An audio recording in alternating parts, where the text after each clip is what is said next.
The first full trailer for Disney's upcoming 57th animated movie, Ralph Breaks the Internet, Wreck-It Ralph 2, has landed, and it is absolutely brimming with references to Disney movies and properties, games, and media. There's a whole lot of blink and you'll miss it stuff going on in this trailer, and I wouldn't be surprised if most people missed half of them. So here is my handy guide to all the Easter eggs, references, cameos, and other tidbits featured in the trailer. Firstly, just as with the first Wreck-It Ralph movie, we have a bunch of gaming references in the arcade. There's Dance Dance Revolution 2, Pac-Man, Space Invaders, Virtua Cop, Street Fighter, Frogger, some kind of God of War, Call of Duty reference, and a Whack-A-Troll game, alluding to the classic Whack-A-Mole game. This could also be a reference to those pesky internet trolls. I'm sure there's a few of them watching this video out there right now. If you're one of them, let me know in the comments down below. I'm sure you will anyway, even if I didn't invite you to.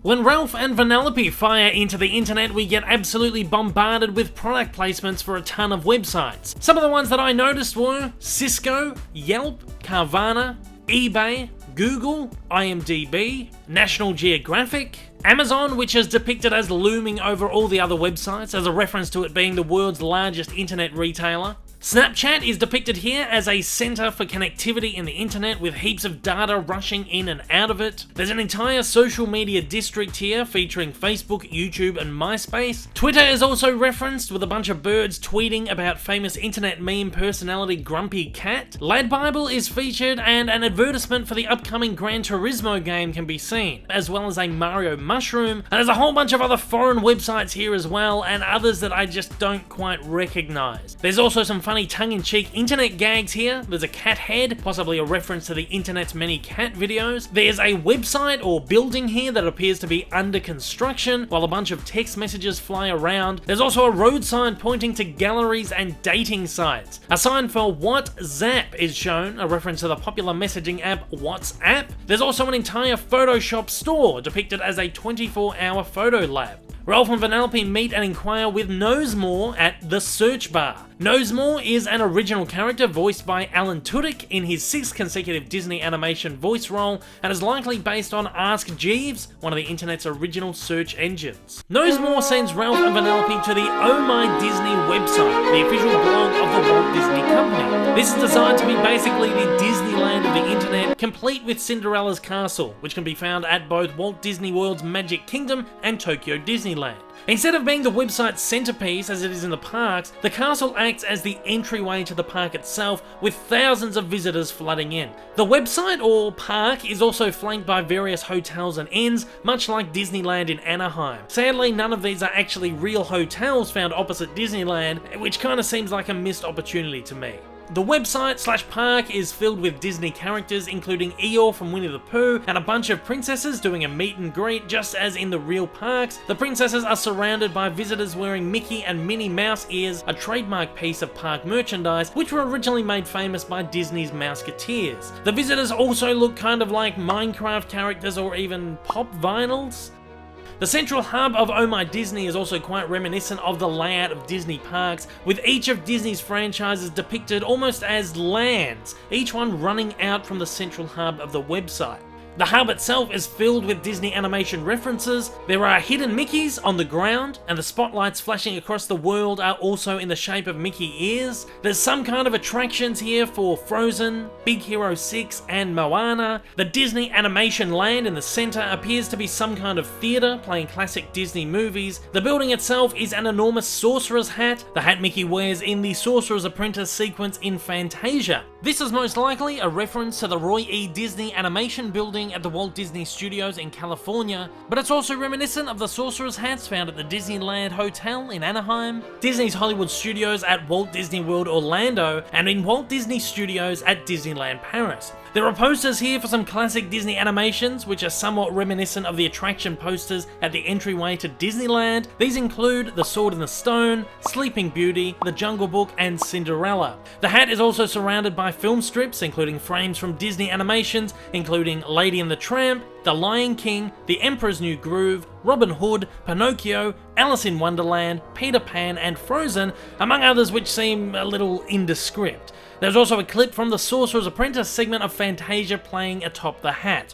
Dumbo the Flying Elephant stands guard in front of the land, and there's also a replica of London's Big Ben in the background, a reference to Peter Pan, as is the pirate ship in the foreground of it. The entire land is surrounded by banners for various Disney animation titles, including Sleeping Beauty, Big Hero 6, Brother Bear, I think, The Lion King, Steamboat Willie, the first Mickey Mouse cartoon from 1928, Lilo and Stitch, as well as a few others which also aren't too clear. The Pixar land is also absolutely loaded with references. First we have enormous statues of the Pixar lamp Luxo Jr. jumping on the Luxo ball, in a manner reminiscent of the original Luxo Jr. short, Pixar's second ever film short from 1986. Both Luxo Jr. lamp and the Luxo ball have become icons of Pixar animation and appear in every Pixar movie. They also have statues of these at the Pixar Animation Studios in Emeryville, California, although in a different modification. These two are surrounded by a light stream featuring the iconic sky and clouds wallpaper from Andy's room in Toy Story. The entryway to Pixar Land is modelled off the entry gate to Pixar Animation Studios in Emeryville, California. The land is surrounded by other statuettes of Pixar characters, including Eevee from WALL-E and Arlo from The Good Dinosaur. We've also got a Monsters Inc. door and energy tank outside the entrance. There's also attractions for both Cars and Finding Nemo here as well, and there's a section dedicated to Toy Story featuring imagery of Buzz Lightyear and Woody. Carl's house from Up is also seen floating in the sky, of course with all the balloons attached. The Muppets Land is designed to look like the Muppet Show Theatre, with looming heads of both Kermit the Frog and Beaker surrounding it.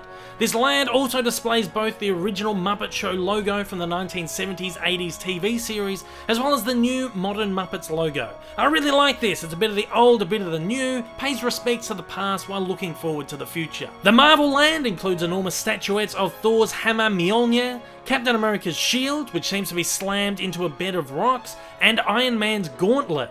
Iron Man himself even does a flyby into the shot and hovers above the land. Both the gauntlet and the suit shown here appear to be the Mark 50 bleeding edge armor from Infinity War.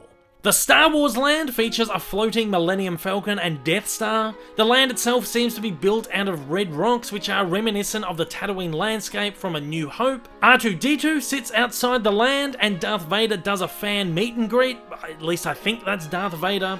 There's also a flyby from a TIE fighter and an X-Wing, and Vanellope finds herself running in with a squad of First Order Stormtroopers from Disney's Star Wars sequel trilogy. This includes 2 regular troopers and an officer, the one featured with the orange pauldron. The First Order Stormtroopers chase Vanellope towards a door marked with a big golden star and another Mickey Mouse logo. This is the door into a Disney Castle inspired change room of sorts for all the Disney princesses from Disney and Pixar movies. In here are 3D animated versions of all the classic 2D traditionally animated Disney princesses: Snow White, Cinderella, Jasmine from Aladdin, Pocahontas, Belle from Beauty and the Beast, Ariel from The Little Mermaid, Aurora from Sleeping Beauty, Tiana from Princess and the Frog, and Mulan, whose face doesn't appear in this scene but does earlier in the trailer. There's also the more modern 3D animated princesses in here: Elsa and Anna from Frozen, Rapunzel from Tangled, as well as Merida from Pixar's Brave. Moana is also here. Is this her first time being acknowledged as a Disney princess? I'm not a princess. The original voice actors for most of the princesses have returned for the movie: Jodie Benson as Ariel, Paige O'Hara as Belle, Linda Larkin as Jasmine, Irene Bedard as Pocahontas, Ming-Na Wen as Mulan, Annika Noni Rose as Tiana, Mandy Moore as Rapunzel, Kelly MacDonald as Merida, Kristen Bell as Anna, Idina Menzel as Elsa, and Auli E. Carvalho as Moana. Snow White, Cinderella, and Aurora's voices are provided by Pamela Rybon, Jennifer Hale, and Kate Higgins, who are respectively the modern voices for these classic characters across Disney media, including TV series and straight-to-home media sequels. The room itself is also filled with references and paraphernalia from the various princess movies. Above each window are plaques featuring insignia which reference each princess: Cinderella's glass slipper, Aurora's rose, a snowflake for Elsa, Ursula's shell necklace for Ariel, and whatever this is. Jasmine floats on Aladdin's flying carpet, as does Genie's magical lamp, which she also holds up later in the trailer. Jasmine also holds and smells the white flower Aladdin gives to her in the movie. Cinderella braids Pocahontas' hair and pulls out a fallen leaf. A bunch of leaves also fly out of Pocahontas' hair when she gets up into a battle stance. A clear reference to the Colours of the Wind musical sequence in Pocahontas. Cinderella also holds out her glass slipper during the scene, which she smashes against a chair. Snow White sings and talks with birds as she does in the original movie. She also holds out the poisoned apple from the movie as well, while the evil queen's magic mirror appears in the background. The spinning wheel and poison needle from Sleeping Beauty also makes a quick appearance. Moana holds her oar. Belle is reading a book, the bookworm that she is. The artist Rapunzel is painting the walls and later holds a fry pan in defense, and Aurora holds the rose she falls asleep with in Sleeping Beauty. Various animal characters make appearances in here as well. Raja the tiger from Aladdin, Miko the raccoon from Pocahontas, as well as Jacques, Gus and Mary the mice from Cinderella. Cinderella asks Vanellope if animals talk to her, a reference to many princesses who have spoken to animals over the years. Elsa references her magic hands, Rapunzel references her magic hair, Snow White mentions being poisoned as she was by the evil queen, Tiana, who was turned into a frog, and Aurora, who was sent into an eternal sleep, also mentioned being cursed, and Rapunzel, who was enslaved by Mother Gothel, and Belle, who was kidnapped by the Beast, mentioned being kidnapped or enslaved. Rapunzel also asks of Vanellope, "Do people assume all your problems got solved because a big strong man showed up?"